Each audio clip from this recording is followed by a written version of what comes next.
오늘 하나님께서 우리에게 주신 말씀은 마가복음 1장 14절 15절 말씀입니다. Mark chapter 1 verse 14 and 15.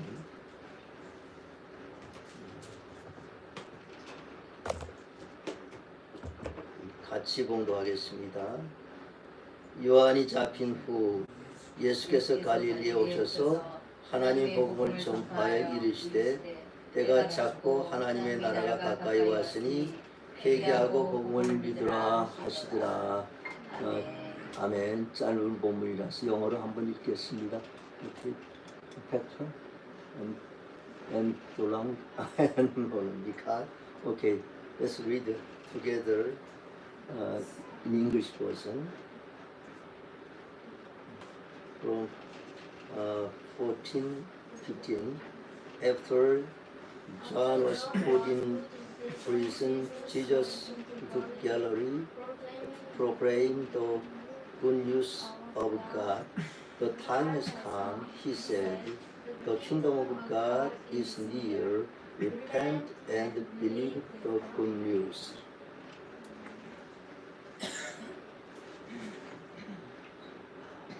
마가복음은 1장 1절에서 이렇게 시작됩니다. 하나님의 아들 예수 그리스도의 복음의 시작이라. 이 복음이 예수 그리스도로 인하여서 시작됩니다. 그러면서 이제 오늘 본문에서는 예수님께서 복음을 시작하는 공생애를 시작하는 예수님의 공생애를 말씀하십니다. 오늘 이 본문은 이제부터 펼쳐질 예수님의 공생애에 대한 서론, 예수님의 공생애 전체를 압축한 것이 오늘 이 본문입니다. 오늘 본문에서는 두 가지 포인트입니다. 하나는 예수님께서 이 복음을 시작하고 복음을 전파할 때에 어디서 그 복음을 전파했는가. 또 하나는 예수님께서 전파하신 복음의 내용이 무엇인가 하는 것을 오늘 본문에서 말씀하십니다. 예수님께서 복음 사역을 시작하는데 어디서부터 시작됐는가, 어디서 시작되었는가 하는 것이 크게 중요하지 않게 생각할 수도 있지만 예수 그리스도의 복음의 사역이 어디서부터 시작되었는가는 우리가 하나님의 일을 하는 데 있어서 참 하나님의 은혜와 축복의 원리를 깨닫는 데는 굉장히 중요한 것입니다. 이 장소라는 것이. 예수님께서 이 복음의 사역을 시작하는데 보면 요한이 잡힌 후 예수가 갈릴리에 오셔서 하나님 복음을 전파하여 때가 찼고 하나님 나라가 가까이 왔으니 회개하고 복음을 믿으라. 어디서 시작됐느냐? 갈릴리에서 시작됐다라고 말씀을 하고 있습니다. 이 갈릴리라는 것이 참 굉장히 중요한 것입니다. 왜 갈릴리에서 시작했는가? 예수님 사역을 시작할 때에 예루살렘에서 시작하지 않았습니다. 갈릴리에 시작했습니다. 여기에 은혜의 그 원리가 있습니다. 하나님의 은혜는 낮은 곳으로 임합니다. 하나님의 은혜는 높은 곳에 임하지 않고 하나님의 은혜는 낮은 곳에 임합니다. 예루살렘은 높은 사람들이 있습니다. 잘 사는 사람들이 있고 또 계급이 높은 사람, 권세를 가진 사람들, 권력을 가진 사람들, 그런 사람들이 많이 배운 사람들, 이런 사람들이 예루살렘에 있습니다. 갈릴리는 그와 반대로 참 어려운 사람들이 어렵게 살아가는 그 현장이 갈릴리입니다. 여기서 갈릴리에서 복음을 전파하니, 그래서 예수님의 사역이 갈릴리에서부터 시작이 됩니다. 그런데 오늘 예수님께서 이 사역을 하시면서 이 갈릴리라는 것을 왜 갈릴리에서 시작됐는가 하는 것을 마태복음 4장 12절 17절에서 이렇게 말씀하십니다. 한번 우리가 마태복음 4장 12절서부터 16절까지 한번 같이 공부하십시다. 마태복음 4장 12절 16절.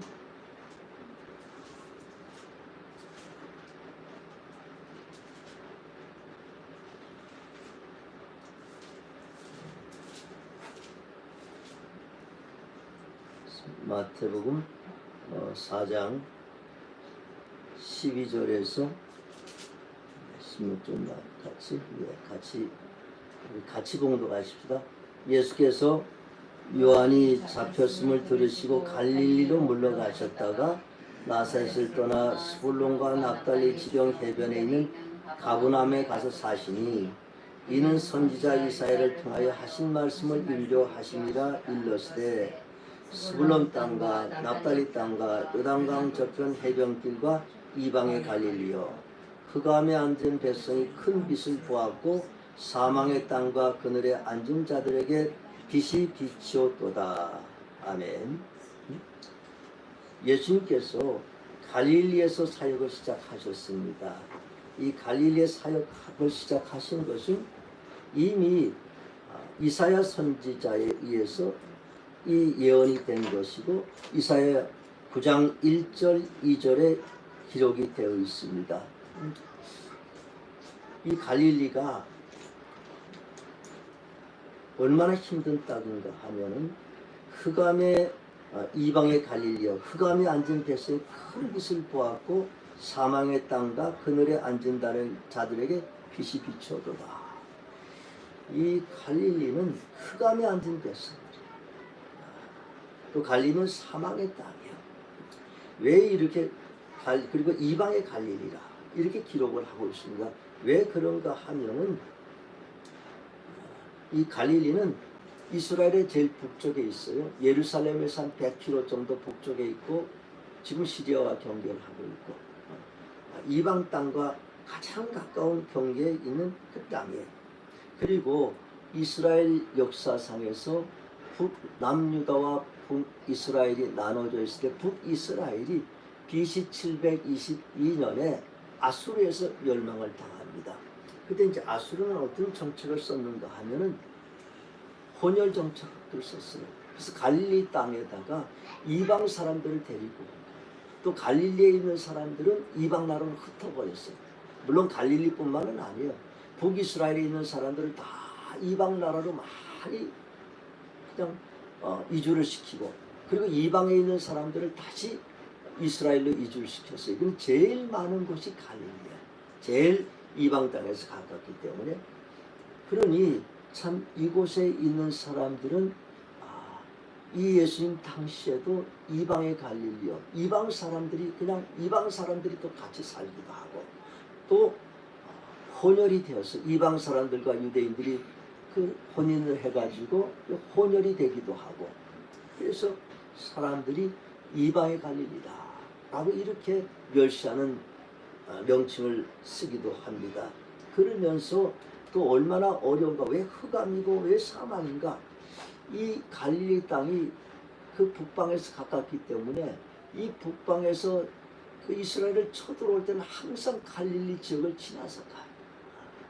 그러니 항상 이 전쟁의 그런 참화 속에서 살아가는 그곳 사람들이야. 그 전쟁이 한번 또 그 이스라엘과 전쟁 아니면 다른 나라 전쟁을 하러 갈 때도 그 통로를 통해서 그렇게 애국과의 전쟁을 할 때도 거길 지나서 가요. 바벨론이 아수르가 이렇게 되니 이 갈릴리 땅이 굉장히 힘든 땅이에요. 그 이스라엘에서는 가장 흑암, 가장 사망의 땅이에요.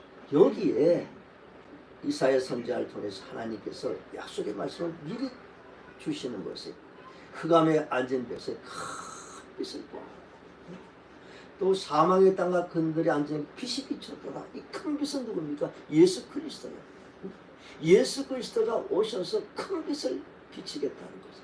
예수 그리스도의 첫 번째 그 사역이 예수 그리스도의 주 사역지가 갈릴리가 되겠다고 이미 말씀을 하고 계신 것입니다. 그러니까 참 하나님의 은혜가 낮은 곳을 임하는 것입니다. 이스라엘 가장 낮은 곳이 갈릴리야. 그러니까 하나님의 은혜가 갈릴리에 임하시고 그리고 갈릴리로부터의 이 은혜와 축복이 이스라엘로 전해지는 것입니다. 높은 곳에서 은혜를 받아서 낮은 곳으로 전해지는 것이 아니라 하나님의 복음의 원리, 하나님의 은혜의 원리는 낮은 곳에 임하셔서 낮은 곳에서부터 전국으로 높은 곳으로 이렇게 전해지는 것이 하나님의 은혜의 원리야. 그래서 예수님께서 이 갈릴리에서 이제 마가복음 계속 사역을 하신 그러면 대부분의 많은 사역들이 갈릴리에서 예수님께서 사역하시고 은혜를 베푸시고 그 귀한 일을 예수 그리스도의 복음을 낮은 곳으로 전하는 이 귀한 일을 참 잘 감당하고 있다라고 이렇게 감사의 생각을 했습니다. 그것은 이 지구촌에서 가장 낮은 곳이 어딘가? 이 지구촌에서 가장 낮은 곳이 네팔입니다. The lowest place of the world is Nepal. 네팔이 가장 낮은 곳이에요. 어떻게 가장 낮은 곳인가 하면은 네팔의 영적으로 가장 낮은 곳이에요. 네팔에는 3억 3천만 개 신이 있어요. 힌두의 신은 3억 3천만 개 있어요. 여러분 신이 3억 3천만 개 있으면 좋겠어요. 얼마나 힘든지 몰라요. 그 3억 3천만 개의 신들이 네팔에 이제 가실 기회가 있을 것입니다. 가보면 여기저기 신들이 있고 집집마다 그림을 신에 이상한 동물들의 그림을 다 그려. 그게 다 신인 것이에요. 그 3억 3천만 개나 섬기는 그 나라가 네팔이에요. 그 축제가 있어요. 그 가을 되면 온통 일하는 것보다 쉬는 시간이 쉬는 날이 더 많아요. 그 축제, 그 그 짐승을 들이면서 하는 그 축제. 얼마나 그 사람들이 영적으로 어두운 가운데 있어요. 영적으로 흑암이에요. 영적으로 사망입니다.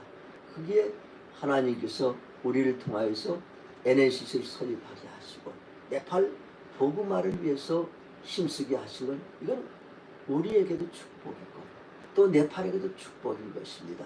하나님의 은혜가 네팔에 임하시는 것이 이처럼 영적으로 어둡고 흑암이고 또 하나는 육적으로도 세상에 가장 낮은 곳이 국민소득이 1000불이 안 되는 것이 지구촌에서 밑에서부터 손가락을 꼽으면 굉장히 빨리 그렇게 경제적으로 참 어려운 가운데 살아가는데 거기다가 더 힘든 것은 무엇인가 하면 계급 제도가 있는 캐스트 제도가 있어서 브라만, 크샤트리아, 바이사, 수드라, 불가족, 천민 이렇게 쫙 있는데 여기 다 아시잖아요. 피라밋이라는 것은 위에는 적고 밑에는 많고 많은 특혜를 받는 사람들은 브라만족들은 그 상위층에 있는 것이 이 사람들이 모든 권력이나 모든 상위 계급들을 다 그 사람들이 장악을 하고 있습니다. 그 밑에 있는 사람들은 참 어렵게 사는데 신분이 상승하는 건 참 어려운 건 다 유리천장이 가로막고 있는 것이죠. 그 밑에 있는 사람들은 참 어렵게 살아가는 것이고 불가촉 천민은 untouchable. 그 사람들은 만지면 그러면 부정이 탄다라고 생각하는 그런 사람, 세상에 어렵고 부진 일들은 다 그 사람들이 하고 삶의 자리도 가보면 그냥 할렘가처럼 그렇게 그냥 모여서 사는 그런 사람들이고 이전에는 호적도 없었어요. 사람이 사는지 죽든지 관심이 없는 그런 사람, 인권 제로인 그런 상황 가운데 살아. 이제는 조금씩 달라졌고 그렇게 어려운 나라가 육적으로도 어려운 나라죠. 거기에 예수 그리스도의 복음이 증거되는 거죠. 그 가장 낮은 곳이 참 그것이 육적으로도 흑암이고 사망의 땅인 것입니다. 그래서 하나님께서 우리 생명나무 교회를 통해서 NNCC를 설립하게 하시고 그 네팔 땅에 복음을 증거하게 하시는 것. 이건 그러므로 우리 생명나무 교회가 축복의 통로가 되어서 계속해서 네팔을 위해서 기도하고 구원할 수 있다는 것은 그래서 우리의 축복입니다. 그러면서 또 정말 NNCC를 왜 그 시골에다가 세웠는가? 이탈이라는 시골에 처음에 세웠습니다. 그것은 이 카트만두에 세우지 않고 이탈리아에 세웠어요. 카트만두 수도에 세우지 않고 아주 시골에 세웠어요. 카트만두에서 한 540km 또 차로는 한 14시간 걸리는 아주 시골에다가 이 네팔에서도 또 갈릴리에다가 하나님께서 세우게 하셨어요. 제가 처음에 학교를 설립하러 갔을 때에 선교사님들이 물었어요. 고목사님, 학교 어디다 세웁니까? 이탈리아에 세우죠. 그랬더니 선교사님들이 전부 하는 이야기가 거기 세우지 마세요. 거기 세우면 실패합니다. 왜? 첫째는 영어로 신학을 강의한다고 하면서 그 시골에 어디에서 영어로 신학을 강의할 교수들 청빙할 수 있습니까? 두 번째는 카트만두에는 400만 정도의 사니까 학생을 모집할 수 있지만 그 시골에서는 어디에서 학생을 모집할 수 있습니까? 그러면서 안 된다는 것은. 그렇지만 어떻습니까? 하나님이 하시는 일은, 하나님이 하시는 일은 하나님께서 하셔요. 그리고 하나님의 은혜는 낮은 곳으로 임하셔서 지금 NNCC가 학생들이 10명으로 시작한 학교가 10여 년 만에 750명, 75배나 그 성장을 한 것이에요. 그리고 교수도 3명으로 시작을 해서 30여 명이 된 것이에요. 이것이 기적인 것입니다. 하나님이 하시면 하나님의 역사는, 하나님의 역사는 높은 곳에서 역사하지 않아요.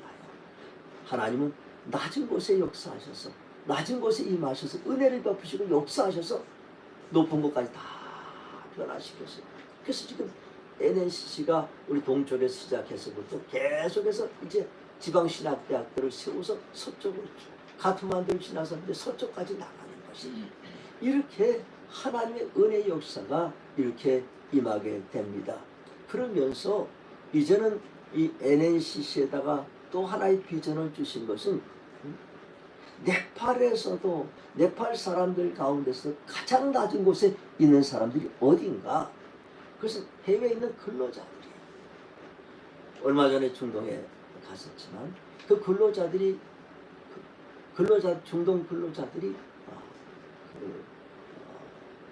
UAE만 해도 한 100만, 카타르만 해도 50만, 뭐 이렇게 많이 사는데 500불도 못 받는 사람들이 그곳에 있는 것이. 그렇게 힘들고 어렵게 다 정말 본국을 떠나서, 가족들을 떠나서, 친지들을 다 떠나서 그 열악한 환경, 그 열사의 땅에서 일을 해도 그렇게밖에 못 받는 거예요. 근데 그러니 네팔 사람들 중에서도 가장 낮은 곳에 있는 사람들이 그 해외 근로자들이에요. 그래서 하나님께서 우리 NNCC에다가 또 비전을 주셔서 그 사람들을 사이버 신학교로 인하여서 그들을 복음화하고 훈련시키는 이런 비전을 주시고 일을 감당하게 해나가고 있습니다. 참 감사하게. 참 하나님의 은혜가 이제 그 낮은 곳으로 임하여서 그곳이 변화되어서 도리어는 또 네팔까지 변화시키는 이런 역사가 있을 줄로 믿습니다. 하나님 나라는 낮은 곳으로 임합니다. 그러면서 제가 생각을 해봤습니다. 우리 생명나무 교회가 지금까지 NNCC 네팔을 위해서 이렇게 우리가 기도하고 헌신하고 후원하고 있는데, 이제 한번 빠른 시일 내에 우리 우리 생명나무 교인들이 우리 NNCC 네팔을 한번 방문했으면 좋겠다. 그리고 정말 그런 복음 사역의 역사가 일어나는 그 현장을 우리가 직접 보고 하나님 은혜와 하나님 축복의 자리에 우리 가서 우리가 우리 학생들을 기도하고 격려하는 이런 일들도 우리가 했으면 좋겠다, 이렇게 생각을 합니다. 그러면서 이제 예수님께서 이 사역하는 것을 말씀하십니다. 정말 예수 그리스도의 이제 사역의 내용이 무엇인가? 사역의 내용이 하나님의 복음을 전파하여 이르시되 때가 찼고 하나님 나라가 가까워하시니 회개하고 복음을 믿으라. 이제 사역이 참 중요한 것이죠. 예수님 사역이 무엇인가? 예수님 사역은 단 오늘 한 구절, 때가 찼고 하나님 나라가 가까워하시니 회개하고 복음을 믿으라. 16장까지 모든 말씀이 이 말씀이에요.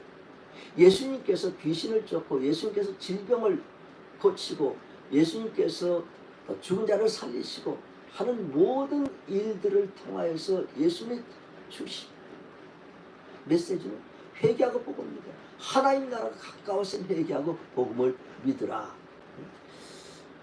오늘 이 말씀 중에서 하나님 나라, 예수님께서 하나님 나라가 가까워서 예수 그리스도의 복음의 메시지의 핵심은 하나님 나라예요. 예수님이 하나님 나라를 전파하고 하나님 나라를 세우시기 위해서 이 땅에 오신 분이죠. 그 하나님 나라. 그 하나님 나라가 무엇인가? 하나님 나라가 무엇인가? 어디서는 천국이라고 그래요. 하늘나라도 그러고 또 하나님의 나라라고 그러고 이게 마가는 하나님 나라가 가까이 왔으니 이게 하나님 나라가 뭐예요? 하나님 나라는 하나님 통치하시는 나라가 하나님 나라예요. 근데 그 나라는 이 땅에 눈으로 보이는 그 하나님 나라가 아니에요. 이스라엘 백성들은 지금까지 메시아가 오시면 하나님 나라가 이 땅에 세워질 것이다. 메시아가 오시면 로마의 식민지에서부터 우리가 벗어나고 로마를 멸망시키시든지 로마를 쫓아내시든지 어쨌든 간에 이 나라에 하나님 나라가 세워질 것이다 라고 그 이스라엘 백성들이 그렇게 믿었어요. 그렇지만 그 하나님, 그 이스라엘을 회복하시는 것이 그것이 하나님 뜻도 아니시고 그것이 하나님 나라가 아니야. 정말 하나님 나라는 하나님의 은혜와 심판으로 인해서 이 땅에 공의가 세워지고 질병을 치료받고 죄사함을 받고 또 의롭게 되고 귀신이 쫓아나게 되고 그리고 구원을 받는 것, 이것이 하나님의 나라예요. 그리고 이 하나님의 나라는 이 예수 그리스도를 통해서 하나님 나라가 우리에게 임하시는 거예요. 그래서 때가 자꾸 하나님 나라 가까이 왔으니 예수 그리스도가 곧 하나님 나라시고 예수 그리스도의 전하는 말씀이 하나님 나라예요. 그래서 때가 자꾸 하나님 나라가 가까이 왔으니 그리고 이 예수님이 이 하나님 나라는 지금은 우리가 하나님 나라 가까이 왔습니다. 하나님 나라가 가까이 왔는데 하나님 나라를 영접하는 사람의 것이 그러니까 하나님 나라에 가까워 영접하는 사람은 하나님 백성이 되는 것입니다. 영접하는 자고 그 이름을 믿는 자에게 하나님이 자녀가 되는 권세를 주셨어요. 그러면 하나님의 사람이 되는 것입니다. 그런데 그 하나님의 나라는 완벽하게 이 땅에 오신 것은 아직 아니에요. 예수 그리스도께서 부활 승천하시고 다시 재림하시고 모든 흑암의 권세들을 마귀들을 유황 불못에 불태우고 나서 그때에 마귀 권세가 완전히 사망 권세가 또 음부의 권세가 다 불못에 던지고 나서 그때에 새하늘 새 땅이 임할 때 그때에 하나님 나라가 완벽한 하나님 나라가 임하시는 것입니다. 우리는 지금 예수 그리스도 통해서 온 하나님 나라 안에서 살아갑니다. 그렇지만 아직은 완전하지는 않습니다. 이미 왔습니다. already 우리 신학적 already 이미 왔고 그렇지만 아직 not yet 아직은 임하시지 않은 그 하나님의 나라의 긴장 가운데서 우리가 살아가는 것입니다. 그래서 이 하나님 나라 가까워서 그 하나님 나라가 무엇인가 하면 하나님 나라 어떻게 우리가 하나님 나라를 받아들이고 하나님 나라의 천국 백성이 될 수 있는가? 오늘 예수님 말씀 회개하고 복음을 믿으라. 회개하고 복음을 믿으라. 라고 말씀을 하십니다. 이 복음이 곧 하나님 나라입니다. 회개하고 복음을 믿으라. 이 복음을 믿는 것은 복음을 믿을 수 있는 먼저 회개해야 우리가 구원을 받을 수 있습니다. 회개는 지적으로는 나의 잘못을 깨닫는 것. 회개하라. 먼저는 나의 잘못을, 나의 죄를 깨닫는 것부터 시작해서 정적으로는 내가 잘못한 그 죄를 내가 슬퍼하고 이런 마음이 있고 그리고 의지적으로는 그 죄에서 돌아서는 것입니다. 회개는 돌아선다는 말, 수구, 돌아선다는 것입니다. 그러니까 죄에서부터 돌아서서 하나님 앞으로 나가는 것입니다. 가는 방향을 180도 돌려서 하나님 앞으로 나가는 것. 이것이 회개입니다. 회개.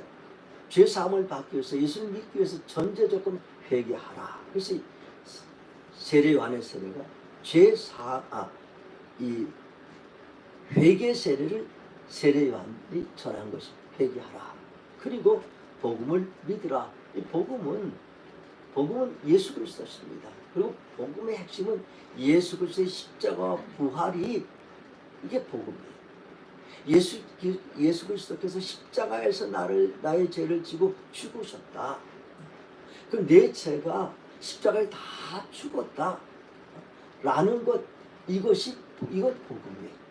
그리고 그리고 내가 의로워졌다라는 것이. 그리고 십자가의 부활을 통해서 예수님이 부활하시는 것은 우리가 생명으로 부활한 것이. 이것이 복음인 것입니다. 십자가와 부활. 이것을 믿는 것, 이것이 복음이에요. 이것이 복음이고. 그리고 이 복음을 믿음으로 해서 구원을 받아요. 우리가 정말 예수 그리스도의 사역의 완성은 우리의 구원인 것이. 이 구원은 어떻게 구원을 받을 수 있는가? 복음을 믿어야 구원을 받아요. 무슨 복음을 믿으면 구원을 받습니다. 그래서 우리가 요한복음 1장 13절에서 영접하는 자, 예수를 영접하는 자, 그 이름을 믿는 자에게는 하나님의 권세를 주셨으니. 그리고 이 로마서 10장 10절에서는 사람이 마음으로 믿어 의에 이르고 입으로 시인하여 구원에 이르니라. 마음으로 믿어서 의에 이르고, 예수 그리스도께서 나를 위해서 십자가에 죽으셨다는 것을 믿음으로 해서 우리가 죄 사함에서 의롭게 되는 것이. 그리고 그것을 입으로 시인하여야 구원에 이르게 됩니다. 그래서 우리가 복음을 항상 전하고 나서는 항상 물어봐요. 항상 물어봅니다. 예수 그리스도를 구주로 영접하십니까? 예수님을 여러분 당신의 구주로 영접하십니까? 그래서 영접합니다. 아멘. 이렇게 해야 그것이 구원에 이르게 되는 것입니다. 제가 한번 묻습니다. 여러분, 예수 그리스도를 여러분의 구주로 영접하십니까? 예수님이 여러분의 구주심을 믿습니까?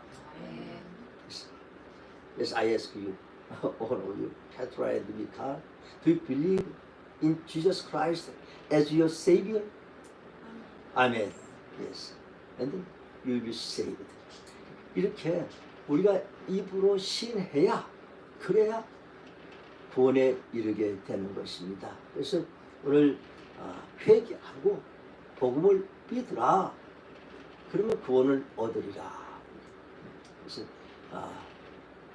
우리 성경 말씀 계속해서 예수 그리스도를 입으로 예수를 믿고 고백하면 하나님의 자녀가 됩니다. 라는 것을 오늘 이 본문에서 다시 한번 말씀을 하십니다. 내가 찾고 하나님 나라 가까이서 회개하고 복음을 믿으라. 그런데 참 여기서 참 중요한 것은 때가 찼다라는 이 말씀입니다. 때가 찼고 지금이 어떤 때냐면 때가 찼어요. 하나님 나라 가까이 왔으니까 완전히 구원의 때가 찬 거예요. 근데 때라는 것은, 타임이라는 것은 두 가지 헬라어의 뜻이 있습니다. Time has come. 그 한 때가 왔다, 때가 찼다라는 이 때라는 것은 크로노스의 때가 있고 카이로스의 때가 있어요. 시간이. 이 크로노스의 시간은 우리 모든 사람들이 살아가는 것이 크로노스의 시간이에요. 그러니까 어제가 있고 오늘이 있고 내일이 있는 건 우리가 지금도 이렇게 살아가는 거, 시간이 흘러가며 살아가는 이 흐름의 시간은 그 크로노스라고 그래요. 우리는 그냥 시간이지만 때지만 헬라에서는 그걸 분명히 구분해서 사용을 하고 있는 거예요. 그래서 이 크로노스의 때는 그냥 계속해서 흘러가는 때, 모든 사람이 다 흘러가는 24시간의 하루 시간에 다 주신 것이. 그런데 여기에 오늘 때가 찼고의 때는 카이로스는 하나님이 역사하신 순간이에요. 이 크로노스는 수평적으로 흘러가는 시간이고 카이로스는 수직적으로 임하는 시간이에요.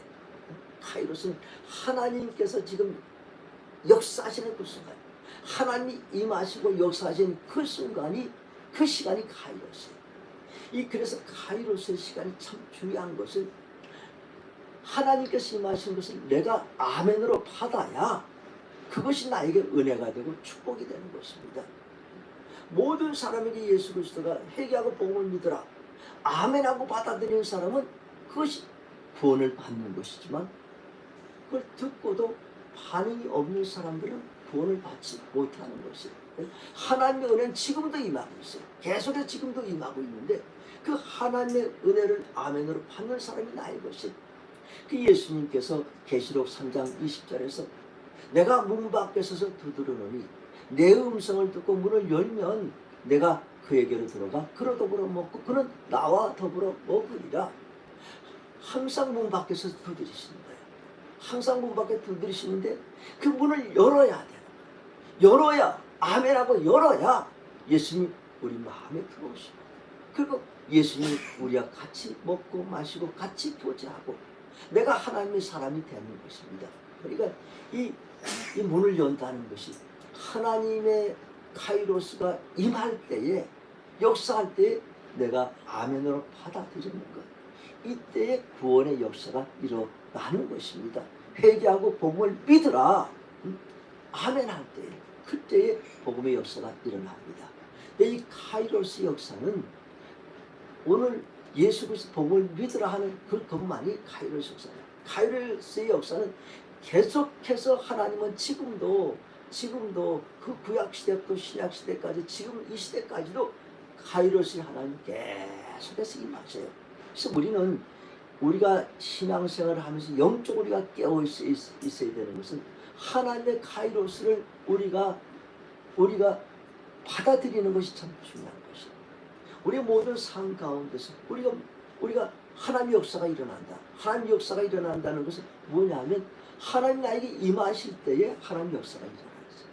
그래서 우리가 오늘도 이 복음의 메시지, 오늘도 설교하는 목사의 그 말씀을 통하여서 아멘으로 받는 순간순간이 있는 것이, 그것을 통하여서 하나님의 능력 역사가 나타납니다. 그래서 우리가 설교하는 거, 예배를 통하여서 하나님의 역사가, 치유 역사가, 문제 해결 역사가 나타난다는 것은 그 말씀을 나의 레마로 하나님의 말씀을 받아들이는 것이, 그리고 또 우리의 삶 가운데서도 계속해서 영적인 지도자나 또 우리 신앙의 동역자들이라 같이 교회 또 교회에 우리 성도들 간에서도 우리가 하나님 말씀으로 권면한 것을 내가 받아들이면 그것이 카이로스의 하나님의 역사가 일어나는 것입니다.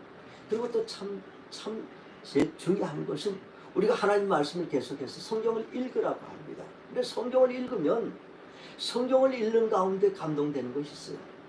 성경을 읽는 가운데서 나에게 은혜로 다가오는 말씀이 있는 것이, 그 말씀을 아멘으로 받을 때에 카이로스 하나님의 역사가 일어나는 것입니다. 그래서 우리가 말씀을 읽으면서도 계속해서 치유 역사가 일어나고, 말씀 가운데서 문제가 해결되고, 말씀 가운데 하나님의 은혜가 임하고, 말씀 가운데 성령의 역사가 일어나고, 이게 다 카이로스 하나님의 역사입니다. 그러기에 우리가 신앙생활하면 참 중요한 것은 영적으로 깨어있어서 카이로스 하나님이 역사하신 그 순간에 아멘으로 받아들일 때 하나님의 역사가 우리 가운데 임할 줄로 믿습니다. 예수님 외쳤습니다. 때가 찼고 하나님의 나라가 가까웠으니 회개하고 복음을 믿으라. 아멘하고 받아들인 사람들은 다 구원을 얻어요. 그렇지만 반응하지 않은 많은 사람들도 있어요. 그 사람들 구원을 받지 못합니다. 그러면서 오늘 이 말씀 중에 또 참 중요한 것은 예수께서 갈릴리에 오셔서 하나님의 복음을 전파하여 이르시되, 이 전파하다는 단어입니다. 전파하다는 것은 하나님 말씀을 전하는 것인데, 어떻게 전하는 게 전파하는 것이냐면 이 헬라어의 캐루스, 또 우리 영어의 프로크레이, 아주 선포 힘있게 전파하는 것이 이 유앙겔리온, 이 복음을, 하나님의 복음을 전파하는, 하나님의 복음을 전파하는 그 전령들은 어떤 사람들인가 하면, 우리가 그 당시에 이 시대에 이 성경 시대 그 시대에 그 전파하는 사람들은 그 전쟁에서 유앙겔리온, 전쟁에서의 승리한 소식을 전파하기 위해서 전령이 다 달려가지고 많은 사람들 앞에서 그 선포할 때에 이겼다 하는 것이, 그게 복음이야. 그것을 전할 때 그 사람들 얼마나 그 당당하게, 아주 권위 있게 그 말씀을 선포하는 것입니다. 이겼다. 그리고 그 왕의 칙령을 가지고 온 사람들이 또 요한계리오는 복음을 전파하는 거예요. 왕의 칙령을 가지고 언양이야 그러면서 다 전할 때는 그 사람들의 그 권위가, 그 사람들의 위엄이 얼마나 당당합니까? 그리고 선포합니다. 왕의 언양을 선포하는 것이. 그러니까 우리가 예수 그리스도의 복음을 전하는 사람들은 이렇게 선포하는 것이에요. 예수 그리스도의 아주 우리가 복음을 전하는 것은 당당하게 위엄 있게 이렇게 전하는 것. 예수 그리스도께서 하나님의 복음을 전파하는 것. 그러니까 우리가 예수 믿으라는 것은 우리가 사정하는 것이 아니에요. 뭐 예수 믿으라고 사정하고 예수 믿으라고 그 설명하고, 정말 중요한 것은 예수 그리스도의 생명의 복음을 우리가 선포하는 것이. 제가 한때 일본 선교를 또 열심히 할 때가 있었어요. 근데 일본에 지금 한 1억 2천만 중에서 지금 1%도 안 돼요. 한 100만 정도도 안 되는 것이. 근데 계속해서 요새 소식을 들어보면 일본 기독교는 점점 줄어들고 있다. 일본은 기독교가 우리보다 훨씬 더 먼저 들어왔어요. 선교사들이 우리보다 훨씬 더 먼저 들어왔어요. 그런데 왜 아직도 1%도 안 되는가? 그래서 제가 한 가지 제가 일본 가서 느낀 것은, 일본 사람들은 예수 믿어 주세요. 이렇게 예수 믿어 주세요. 우리는 다 그렇잖아요. 우리 예수 믿었어요. 예수 믿어라. 주 예수를 믿어라. 그리하면 너와 내 가정이 구원을 얻으리라. 일본 사람 예수 신지테 구다사이. 예수를 구다사이는 말이죠. 많이 들었잖아요. 구다사이 해주세요. 믿어주세요. 예수를 믿어주세요. 그래서 제가 일본 목사들한테 불만이 있어가지고, 무슨 예수를 믿어주세요 그걸 하냐. 그랬더니 그 사람 엔요라고, 일본 사람들은 다른 사람들을 불쾌하게 만들고 무례하게 하는 것, 이것은 예의가 아니다. 그래서 예수 믿으세요 딱 이렇게 선포하는 건 그 일본에서는 문화적으로 안 된다는 것이. 그래서 예수 신지테 구다사, 예수를 믿어주세요 이렇게 이야기하는 것이. 예수는 믿어주세요 하고 우리가 사정하는 것이 아니라 예수 믿으세요. 같이 합시다. 예수 믿으세요. Believe in Jesus Christ. 이렇게 우리가 담대하게 선포하는 것이. 이를 위해서 이렇게 예수님께 선포하시고, 오늘도 예수님께서 우리에게 이 복음 전파의 사명을 주셨습니다. 회개하고 복음을 믿으라. 회개하고 복음을 믿으라. Repent and believe Jesus Christ. Repent, believe the gospel. 복음을 믿으라. 이 하나님 예수님께서 우리에게 이 말씀을 주시고, 그리고 예수님께서 마가복음 16장 15절 마지막에서 예수님께서 이르시되, 너희는 가서 너희는 온 천하에 다니며 만민에게 복음을 전파하라. 너희는 온 천하에 다니며 만민에게 복음을 전파하라. 그 예수님께서 우리들에게 이런 사명을 주셨습니다. 너희는 가서 온 천하에 다니며 만민에게 복음을 전하라. Go into the world and preach the gospel to all creation. 이게 예수님께서 우리에게 주신 그 사명이에요. 오늘 예수님께서 이 사명을 저와 여러분에게 주셨습니다. 회개하고 복음을 믿으라. 그것은 우리가 끝까지 주님 앞에 설 때까지 우리에게 주신 사명입니다. 기도하십시다. 우리가 말씀을 생각하면서 한번 결단의 기도를 드리십시다. 하나님,